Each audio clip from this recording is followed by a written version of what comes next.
இந்திய வரலாற்றிலேயே முதன்முறையாக சென்னை தீவுத்திடலில் 48வது சுற்றுலா பொருட்காட்சியில் மரண கிணறு மற்றும் விமானம் தாங்கிய கப்பல் அறிமுகப்படுத்தப்பட்டுள்ளது. விடுமுறை நாட்களில் மாலை 10 மணி முதல் இரவு 10 மணி வரை, மற்ற நாட்களில் மாலை 3 மணி முதல் இரவு 10 மணி வரை. மிஸ் பண்ணாதீங்க, அப்புறம் வருத்தப்படுவீங்க.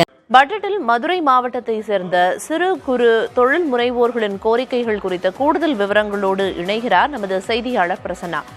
நம்ம தொடர்ந்து பார்த்துட்டு இருக்கோம். பிற மாவட்டங்கள்ல, குறிப்பா பல மாவட்டங்கள்ல இன்னைக்கு தாக்கலாக இருக்கக்கூடிய இடைக்கால பட்ஜெட்ல என்னென்ன மாதிரியான எதிர்பார்ப்புகள் சிறு குறு தொழில் நிறுவனங்களுக்கு இருக்கு அப்படின்னு, அந்த வகையில மதுரையில இருக்கக்கூடிய சிறு குறு தொழில் நிறுவனங்களோட நீண்ட நாள் கோரிக்கை என்னவா இருக்கு, அது இந்த பட்ஜெட்ல நிறைவேறதுக்கு வாய்ப்பு இருக்கா?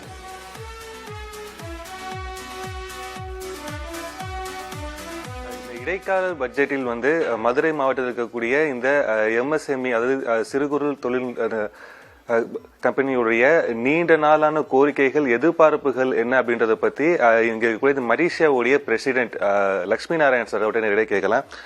சார், இப்போ இன்றைக்கு இடைக்கால பட்ஜெட் தாக்கல் செய்ய போறாங்க. நம்மளுடைய நீண்ட நாள் கோரிக்கைகளும் எதிர்பார்ப்புகளும் என்னெல்லாம் இருக்கு சார்? சார், இதுல எம்எஸ்எம்இகளுடைய எதிர்பார்ப்புகள், இதுல வரி சலுகைகள் இருக்குமா அப்படிங்கறத தான் நம்ம ரொம்ப ஒரு ஆவலோடு பார்த்துக்கிட்டு இருக்கோம். பட் இது இடைக்கால பட்ஜெட்டுங்கிறதுனால அவங்களோட அந்த நிர்வாக சீர்திருத்தங்களுக்கு வேண்டிய ஒரு பட்ஜெட்டை தான் அவங்க ப்ரிப்பேர் பண்ணியிருப்பாங்க. இருந்தாலும் எம்எஸ்எம்இக்குன்னு ஒரு சில எதிர்பார்ப்புகள் இருக்கு இல்லையா, அந்த எதிர்பார்ப்புகள் என்னவாக இருக்கும் அப்படிங்கிறது நாங்க சில பாயிண்ட்ஸ்களை நோட் பண்ணி வச்சிருக்கிறோம். இதுல உதாரணத்துக்கு முதல்ல எடுத்துக்கிட்டீங்கன்னா வருமான வரியை பார்த்துக்கலாம். வருமான வரியில பாத்தீங்கன்னா ஒரு 7 அடுக்கு ஸ்லாபா வச்சிருக்கிறாங்க. நான் என்ன சொல்றேன், அந்த ஸ்லாப் எல்லாம் நீங்க ஒரு கன்சாலிடேட் பண்ணி, இப்ப எனக்கு வருமான வரி 5 லட்சத்துக்கு மேல போனால் நான் வரிக்கு கட்ட வேண்டும்ங்கிற சூழ்நிலை இருக்கிறது. இந்த ஸ்லாபை நீங்க இன்க்ரீஸ் பண்ணி கொடுக்கும். 5 லட்சத்தை 10 லட்சமாவோ 15 லட்சமோ அந்த மாதிரி ஸ்லாபை நீங்க இன்க்ரீஸ் பண்ணி கொடுக்கும் பட்சத்துல பணப்புழக்கம் இருக்கும், வியாபாரம் இருக்கும், மக்களுக்கு ஒரு சௌகரியங்கள் இருக்கும். இது ஏதோ ஒரு வகையில யாரும் பணத்தை வீட்டுல கொண்டு வச்சுக்க போறது கிடையாது, அதை செலவழிக்கத்தான் போறாங்க. அப்ப அங்க ஒரு ஜிஎஸ்டி கட்டித்தான் பொருட்கள் வாங்க வேண்டி வரும். ஏதோ ஒரு வகையில இந்த பணத்துக்கான வருமானம் வரி அரசாங்கத்துக்கு வந்துடும். அதனால இன்கம் டாக்ஸ் ஸ்லாபை கண்டிப்பா இன்க்ரீஸ் பண்ணி கொடுக்கணும். இது ஒரு பெரிய எதிர்பார்ப்பு எங்கள்கிட்ட இருக்கு.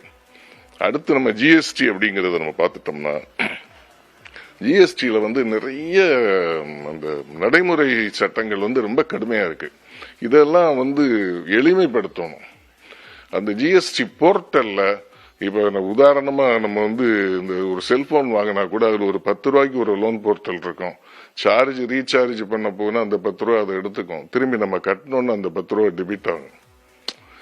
அந்த ஒரு 300 ரூபா திட்டத்துக்கே இந்த ஒரு சூழ்நிலை இருக்கிற போது, நம்ம இந்த ஜிஎஸ்டி போர்ட்டல்ல மாசம் லட்சக்கணக்கில் கட்டுற போது, அதுக்குள்ள நம்மளோட ஒரு வருட ஜிஎஸ்டியில ஒரு 10% என்னமோ அந்த போர்ட்டல்ல ஒரு லோன் போர்ட்டல் கிரியேட் ஆகி இருந்தால் பணம் கட்டுறதுக்கு கொஞ்சம் தாமதம் ஆகிற போது அந்த லேட் ஃபீயை தவிர்க்கலாம், பெனால்ட்டியை தவிர்க்கலாம்.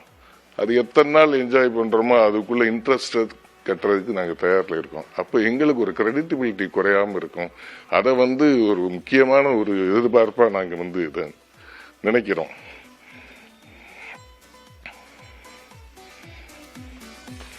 இப்ப இன்னொரு விஷயம் என்னன்னு கேட்டீங்கன்னா, முக்கியமான விஷயம், இந்த ஜிஎஸ்டி வரி கட்டுற போது நான் முதலீடு பண்ணி நான் முதலீடு பண்றேன். அந்த முதலீடுகளுக்கு வரி கட்டி நான் சேல் பண்ற சூழ்நிலையில பாத்தீங்கன்னா எனக்கு டாக்ஸ் கையை விட்டு கட்ட வேண்டிய சிச்சுவேஷன்ஸ் வருது. இப்ப இத வாங்குவவரே அந்த வரியை கட்டுறதுக்கு ஒரு ஆப்ஷன் அந்த போர்ட்டல்ல இருந்து அது இன்னும் சிறப்பா இருக்கும். அதாவது சிறிய முதலீட்டில் அதிக வேலைவாய்ப்பை வழங்கக்கூடிய இந்த எம்எஸ்எம்இக்கு அதீத எதிர்பார்ப்பு இருப்பதாகவே சம்பந்தப்பட்ட தொழில் சார்ந்த நிபுணர் கூறியிருக்கிறார்கள். நிச்சயமா பிரசன்னா, இப்ப மதுரையில இருக்கக்கூடிய சிறு குறு தொழில் நிறுவனங்களோட பிரதான கோரிக்கையும் எதிர்பார்ப்புமா இந்த இடைக்கால பட்ஜெட்ல என்ன இருக்கு அப்படின்னு பார்த்தோம்னா, வருமான வரி சலுகை அதுக்கான அறிவிப்பு வெளியாகுமா அப்படிங்கறது தான் எதிர்நோக்கி காத்திருக்காங்க. தற்போதைய விவரங்களை வழங்கியதற்கு நன்றி பிரசன்னா.